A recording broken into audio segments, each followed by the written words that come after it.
bbc.co.uk.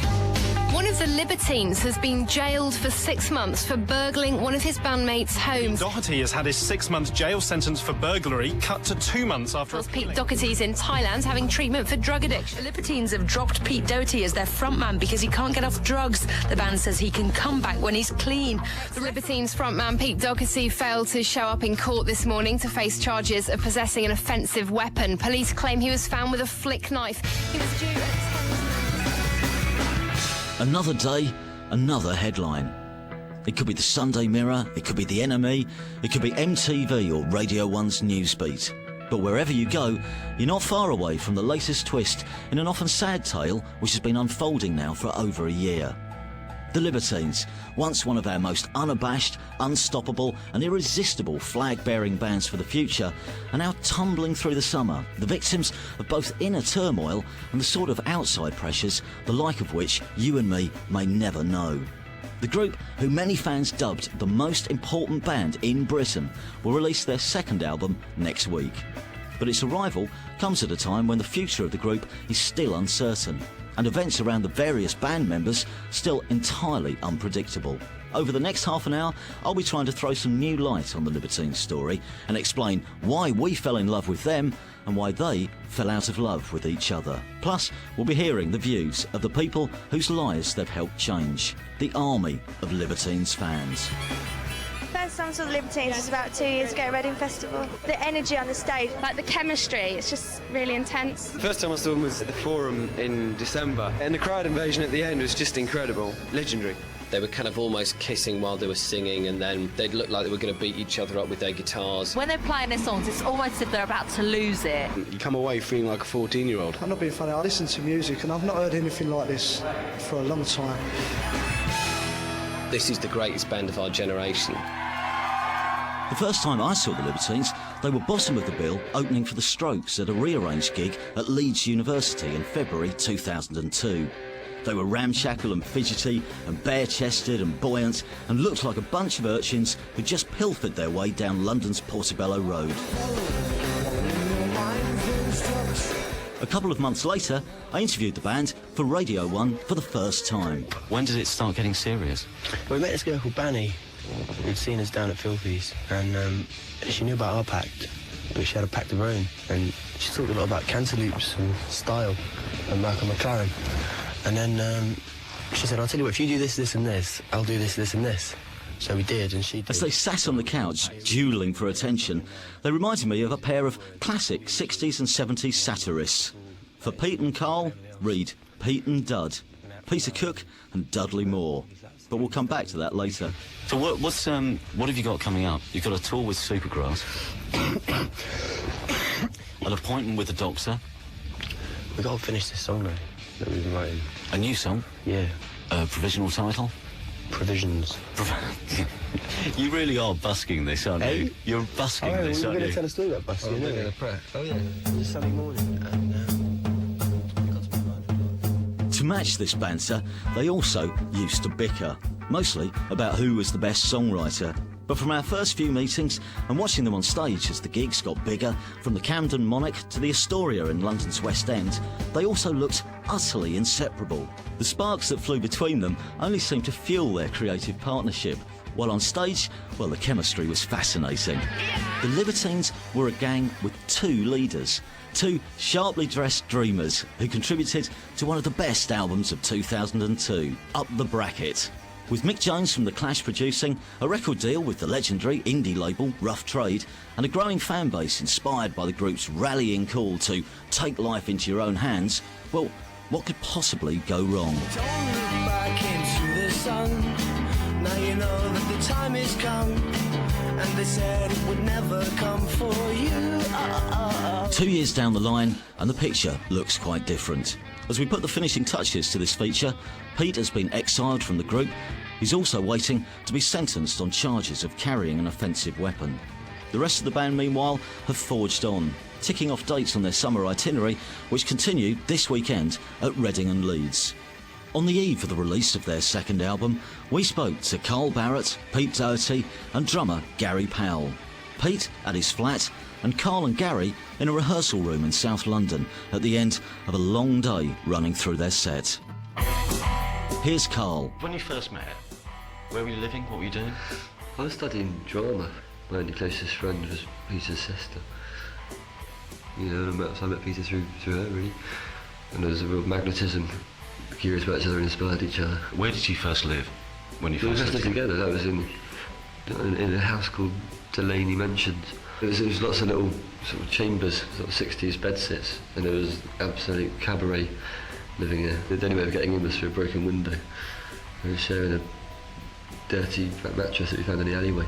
Pete. The story of the Libertines starts for me when it was me, Carl Barra and Steve Bedlow sat on the side of a canal throwing stones at a bottle, and we had the game where whoever hit the bottle first with the stone got to choose the name of the band. I can't remember who it was that hit the bottle, but yeah, from that night onwards we became the Libertines. We ended up throwing ourselves into eternity, as we called it at the time. What did you dream of when you started, like, chatting away, thinking, right, we can do this, or we could do this?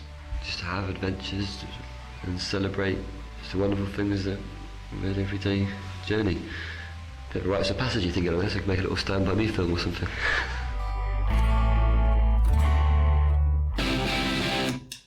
Drummer Gary Powell. I mean, for me, first and foremost, I met Pete and Carl at Filthy McNasty's pub in Islington. And when I met those guys, we just kind of gelled as characters. And the first thing we ever played in the studio was Horror Show, and I loved playing it because it was just funny. And everything we did then was a really good laugh. I've been following your mind's instruction on how to slowly. Johnny from the East London venue, The Rhythm Factory. Pete is a genius. One Christmas special, he came dressed up as a woman. Took up his character, right, Duchess, hello ladies, how you doing, Whitechapel? It was all fun and games, it was brilliant. It's a horror show, come on down, horror show, roast is brown. The Rhythm Factory has become one of the band's regular gigging haunts. It was also here that they attracted the attention of rough trade. There was a glam rock night, I think, that they played at, and the band really just shone through. And James Endicott was in the crowd and signed them to Rough Trade.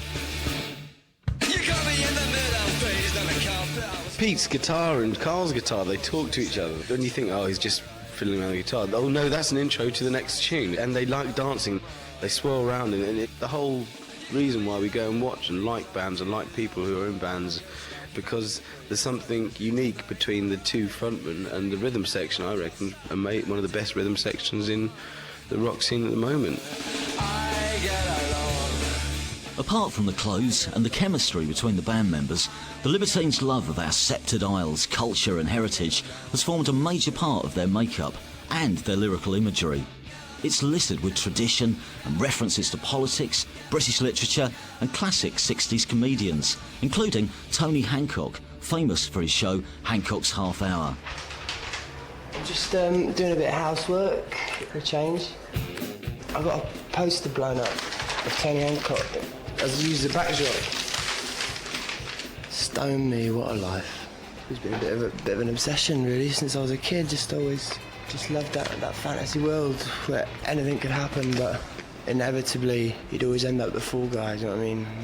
You'd always walk into the most obvious cons, like Sid James, who was supposed to be his friend, but always led him up the garden path, up the street, down the canal, and then normally into the water. And something very tragic about his comedy, though.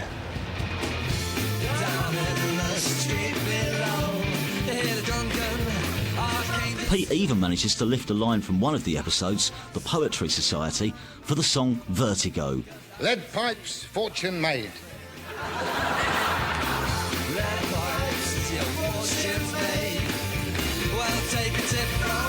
The Poetry Society is quite good, where Tony Hancock decides he's going to become bohemian because he's met all these fellas down the coffee shop. I asked if I could join them. They weren't keen at first. They weren't sure if my intellect was of a sufficiently high standard. But I bought them a cup of coffee all round and they let me join. He's trying to explain to Sid James how he can't go. He says, you're not coming tonight. You're a heathen, you've got no interest in poetry. He goes, I'll go on letters. He says, no. Sid says, who are these people anyway? He says, we're bohemians, we're the hope of the world, mate. He says to Sid, you've got no interest in the impending stagnation of Western civilization. And Sid says, Nah, as long as my horses don't stagnate, I don't care what's happened. You're not particularly bothered about the impending stagnation of Western civilization, are you? No, not really. As long as my horses don't stagnate, I don't care what happens. Exactly. The struggle of the human race is nothing compared with your struggle up to the 2-bob window at Cheltenham, is it? No, it's not. Exactly. So then he gets kicked out. Oh, and Slim is saying Sid's proclaimed as the new leader. And he says he's back out on the street on his own, you know what I mean? And he says, I know what I'll do. I'll form a breakaway group. A new movement to save the world. Or shall I go to the pictures instead? Yeah, that sounds more like it. Cab? Or shall I go to the pictures? Yes, I might as well. I think that's more my hammer, really. Cab!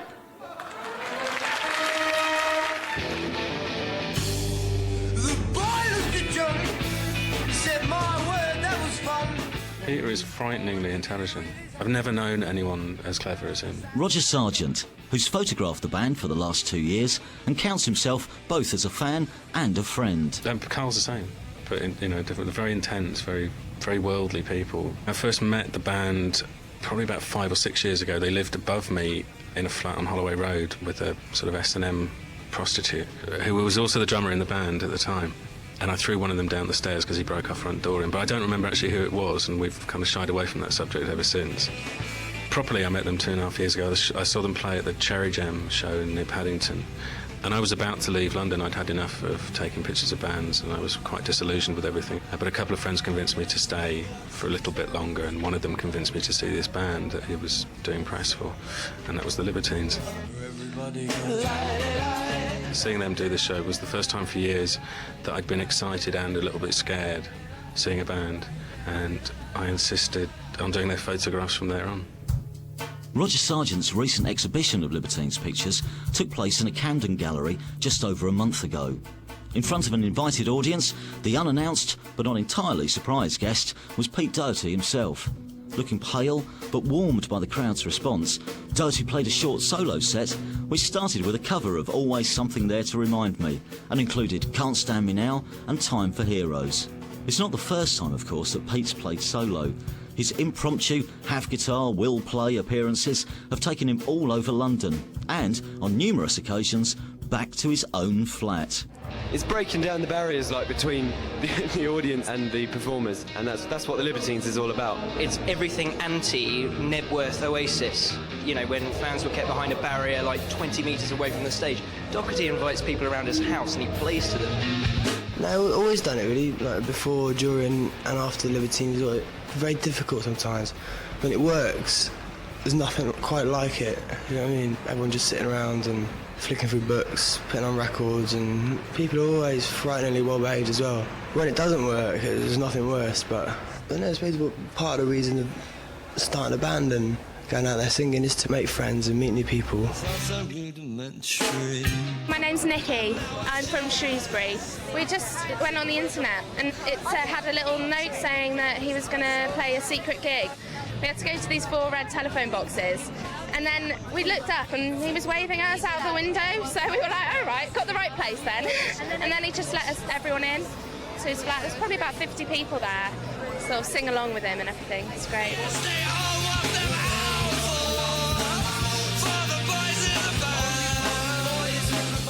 And it's not just about playing in Pete's flat either. Among the changes in attitude which the Libertines have helped nurture, there's been a growing desire by bands to get back to the days of DIY culture and doing it for yourselves. Johnny from the Rhythm Factory again. The band have done amazing things for the live scene. Bands that Libertines have really kind of pulled through. I'd say one of my favourites got to be the Paddingtons.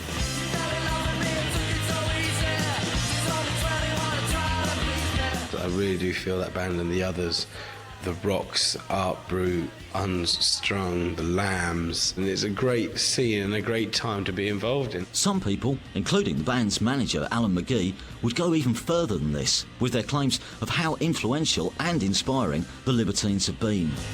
The hype at times has been overwhelming. Are you the most important band in Britain? Oh, according to some journalists, apparently so. I don't know.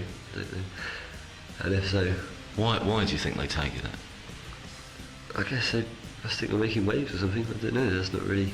Although I think we have had a hand in forcing me open a door which was quite tightly shut for a lot of people just going around through. Yeah, how long are we going to hold that door open for? I don't know. I think we've been in a certain place at a certain time, and we've definitely sparked off something. Whether it's a good thing or a bad thing, time will tell, but at the moment, yeah, I love a lot of the music that's coming out, and a lot of the haircuts too, so all good. Right, now just hold those thoughts for a minute as we spin back to this spring. A small scene has started to build around the Libertines. Encouraged by labels like Pop Tones and Rough Trade, groups like The Others and Art Brut are finding their way into the top 50.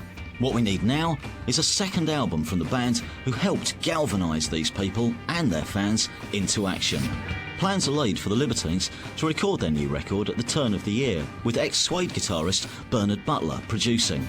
But the session dates come and go, and nothing happens. Finally, the four-piece set to work with ex-Clash guitarist Mick Jones, who produced their first album, back in the producer's chair. Though rumours of arguments and infighting abound, the band pressed on. If I have to go, I will be thinking of your love. Here's drummer Gary. I'd quite like to just quickly talk through just the experience of recording this album, really. How it sort of worked, how long it took, and...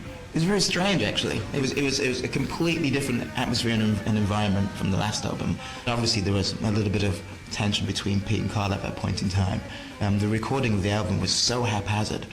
I still now think it's actually amazing that we actually got the album together. Carl Barrett again. Tell us what your most important track on the album is to you. They're all kind of seminal in different ways, and they're all very important to me. You know, one day some will be more appropriate than another, will bring back different memories, or I'll find there's different meaning in it. What do you remember about certain tracks, though? Were the ones that were more difficult than others? A lot of them. I mean, there were some tracks that are painful to sing, just because we had fallouts during recording of some songs that were actually just quite difficult to do. It's kind of like wondering what everyone's thinking when you sing it. No, I ain't got a problem. It's you with the problem.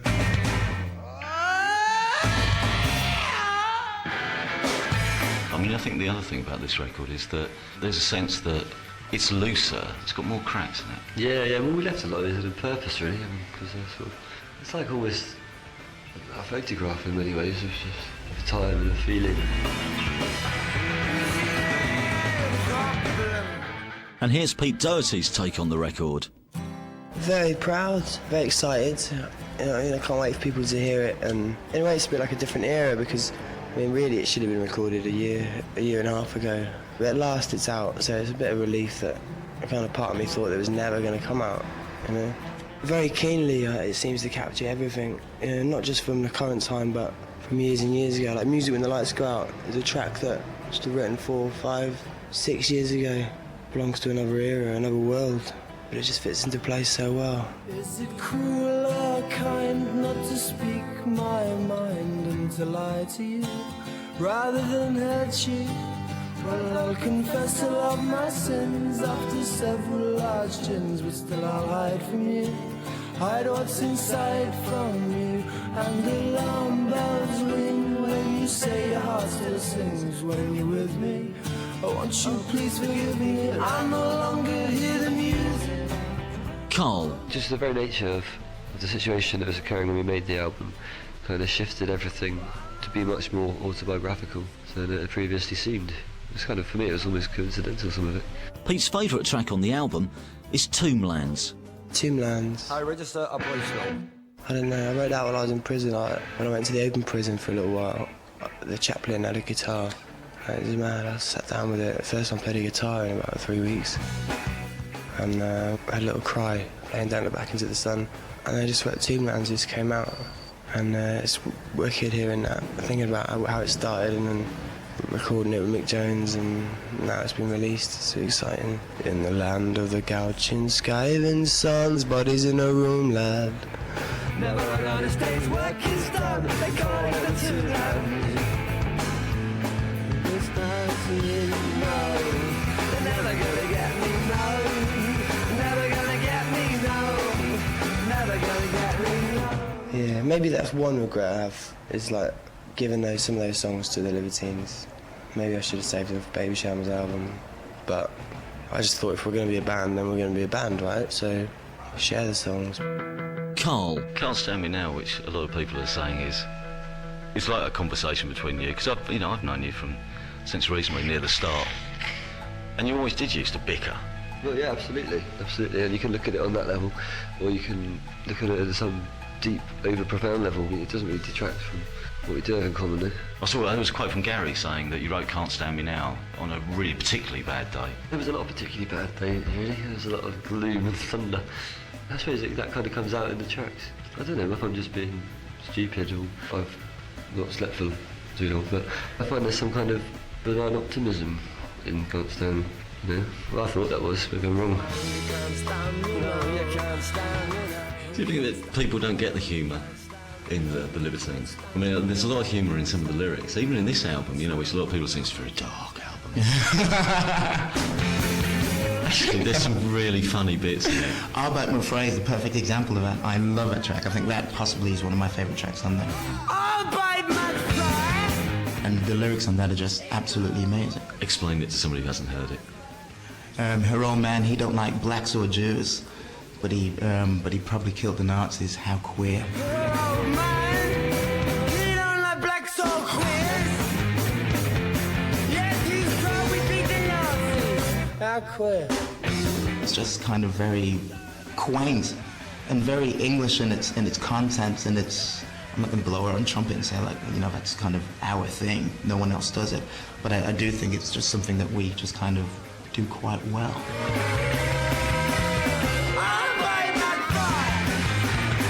So, the band emerged from the studio with a veiled sense of optimism. Pleased, in fact essentially very proud of this new album. But between finishing it and its release next week, the situation changes again. Pete is red-carded from the group on the basis of his drug dependency, and the often turbulent relationship between him and Carl appears to become more and more strained. Here's Carl talking to me just a fortnight ago. We've got some gigs coming up. It's a bit of a depressing subject. Why is it depressing? Obviously, given the nature of the current things, it's quite hard to keep doing gigs without Peter. But that's just what the situation seems to come on, really.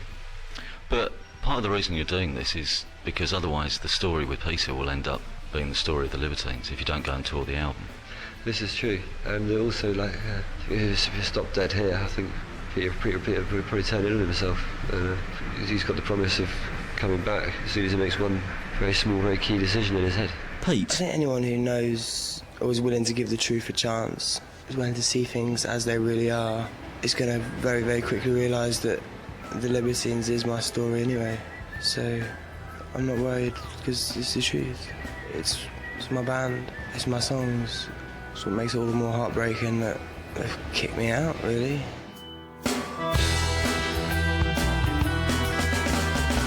How often do you think about him? More often than I care to say, really. And it's hard, really. Whenever I seldom escape from this realm in my mind. Just everything is all pretty constant. Basically, I'm persona non grata, I think the term is, in the Libertines camp. So at the moment there's a lot of pain, really, a lot of hurt and resentment. Which is quite strange, the fact that I'm not playing because of supposedly the state I'm in when I haven't even seen him. So for him to say that, it's quite a big risk on his part, I think, to talk about my mental health or physical health when he hasn't seen me. Very confusing, very upsetting. Look, I'm dropping my cigarette all over the place. I stand here talking to you now and I feel a little bit sad that it's all like this at the moment, and I think that's how a lot of the fans feel.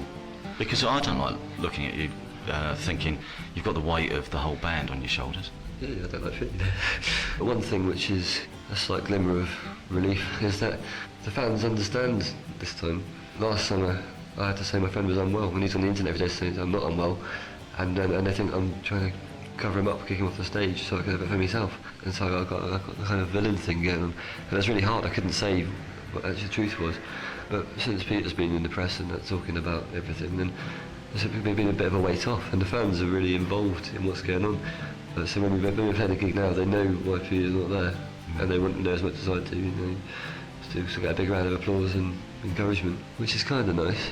It's probably been a help to me, really, for them to do that. It's such a shock, it's so hurtful. It really makes me want to prove something to them, you know what I mean? It makes me want to prove that I'm not a crackhead, I'm not a heroin addict, that I'm doing things for the right reasons. It's a shame in a way to think you're doing things for other people, but sometimes that's how it is, you just feel like you got something to prove. It's just a shame that I have to prove it to them and that it's come to this. You know when you know a couple and they split up, it's really a bit weird because you see them both out and you don't know what to say. Maybe not about that. I think the fact that I want Peter to come back, and I want Peter to be on the stage with me, and I want him to do something for himself before that happens, and I want him to make that decision himself. I don't see how it's possible, especially given that they chucked me out of the band without even seeing me or speaking to me. It hurts so much that I can't explain how it feels. I don't think he realises, I don't think he can realise how much damage has been done. You were very, very, very close. I think we still are on the level of soul, which makes it so sad. And the few times I've seen Pete since all this has been going on, yeah, we still look in his eyes and it's the same connection. And so I recognise the same person somewhere. You know. I saw you play at Tea in the Park and dedicate a song to Pete, and I saw Pete play at the Roger Sargent photographic exhibition and dedicate Time for Heroes for you. Oh, did he? Yeah. To do that? Yeah. That's nice. It's kind of ironic, really, isn't it? It's what makes me quite sad. Oh dear. Sometimes it's hard to know if I'm doing the right thing. I mean, it's because it's just so hard to keep doing it. And is it wrong to ask that of Peter to stop this madness? Are you living every day, sort of day to day, like Pete is? I'm living every hour as it comes. I do seem to have fallen into some kind of conveyor belt thing, doing all this press and stuff. But I feel like, you know, the album deserves a birth, and it deserves not to be eclipsed by drama. And that is where we're up to. Photographer Roger Sargent. The way that Peter and Carl are with each and have been with each other is it's like your first love. All the jealousy and obsessiveness that comes with that. I think that, you know, there's obsession and jealousy on both their sides. You know, they bitch about each other or to other people. They have a bond intellectually and spiritually like nothing I've seen. But sometimes, you know, you just think, why don't you just get a room? I forgive you everything. But just how close are they, or were they? Pete. I love him. Wouldn't go, certainly not on Radio 1, wouldn't go into too much detail, but we've had lots of wonderful times together. This is for love. They've been described as like being like brothers and being like lovers, but in a way I think they're the great lost comedy duo almost. Yeah, they're like Dudley Moore and Peter Cook. They're not too far away from that. It's all in the mind. Just tell yourself, I've not got a cold, and you won't have a cold. Really? Yeah. I've not got a cold. Oh, you're cured. I'll sneeze, Pete. No, you didn't sneeze. You thought you sneezed. No, you thought you sneezed again, didn't you? Yeah. Yeah, well, be careful. I don't want to catch your mind. Doesn't Dud mean lame? Oh, well, I'll be Pete and you can be lame, but maybe we are, yeah, just English tradition of the double act, you know what I mean? Or I don't know if there's a straight guy or a funny guy, but it depends on the mood, really. Both be either. But with the partnership split asunder, Dirty's been concentrating on his band Baby Shambles and a handful of solo gigs. However, just 2 days before we spoke to him, this part of the story took another twist. Scheduled to headline the Camden Barfly, Dirty pulled the gig at the last moment after a row with a doorman. There was no way on earth we was going to play that gig after what happened. Just the bouncer was a complete bully. He ended up just saying, oh, I'll do a gig at mine. It was a spur of the moment thing, really. The following night, Pete was supposed to be at the Scala in London. These fans turned up to see him, only to be disappointed again. Right now, we're in the Scala in King's Cross, and we're going to see Pete Doherty and Wolfman. It's going to be amazing. Where's Pete? Yes, where is Pete? If Pete doesn't turn up, there will be a riot. We're very upset, and it's not very good. Really quite sad Because everybody there loves Pete, and we still love you, Pete. This is the we always will. And Carl, sort him out for God's sake. The campaign of hate is waiting at the school gate. Pete. The worm has turned. Seems like maybe it's just people who've been waiting for the opportunity to, I don't know, turn on me if you like. I don't know if people understand, like, I mean, I actually like doing gigs. I mean, even if you don't like the music, I'm sure most people are following it in the papers and stuff. And they're probably bigger now than they were before it all started. It's like a car crash, really. You don't really want to look at it, but you're just compelled to look at it, and I think that's part of the attraction. Roger Sargent again. This is the most upsetting thing, I think, from my point of view. is that they're now more infamous than they are famous, you know. And what seems to be forgotten along this line is that they've actually made a really good album. I just don't want it to be lost, how great a band they are, to be lost in all this. I don't want them to be just remembered for their problems. You know, the reason I'm still doing this is because I love the band. I think they're the greatest band I've ever worked with, or ever will work with. Full stop.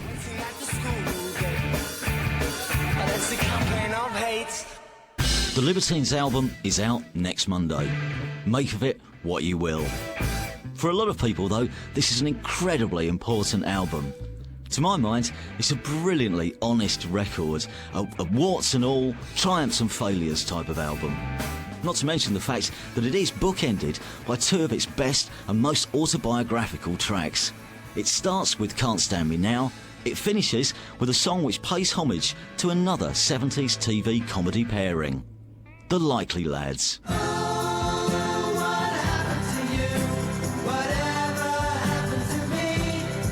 The final track on the album, what became The Likely Lads, seems to be the most, almost in a way, humorous, kind of kicking yourselves up the arse type of realisation of where you two have got well, maybe to. You're the first person who said that. That's what it is to me, really, in a way. Please don't get me wrong, see, I forgive you in a song we'll call The Likely Land. I remember the first line of that came in Wales when we were at Alan Miggie's house after all this shit. Please don't get me wrong, I forgive you in a song. It's just almost just slapping each other. Maybe. Look, I forgive you. I'll forgive you in this song because I can't sit down and actually say it to you. Maybe that's how we communicate. It's funny, isn't it? Oh, what became of the likely lads? What became of the dreams we had? Whether they've got a future or not, I have no idea whatsoever. But it doesn't really matter. They've never been a band about thinking ahead. They're always doing everything for the moment. Just my gut feeling is they'll probably end up playing back together at some point. I think it's something between Carl and Pete, and no one else really can influence either one of them. Maybe they just need to go to the bandstand and play a bit of guitar with each other again. If they don't work out, they don't. If they do, brilliant. I wish them all well. Where does it go? I used to say, really. Oh, hopefully, on a melodramatic note, hopefully the pain might stop for a start. And then realise it, what it is we set out to realise. And, you know, the lines get so blurred right now, I don't even know what that is. But, I guess we're going to find out. So what becomes of The Likely Lads? The album sails on. Pete's a brother, he'll be there. The main thing is, for me, always, one thing that keeps me going is new songs. As long as I'm writing new songs, then I'll be living inside them songs. So they're my cocoons, my bunkers.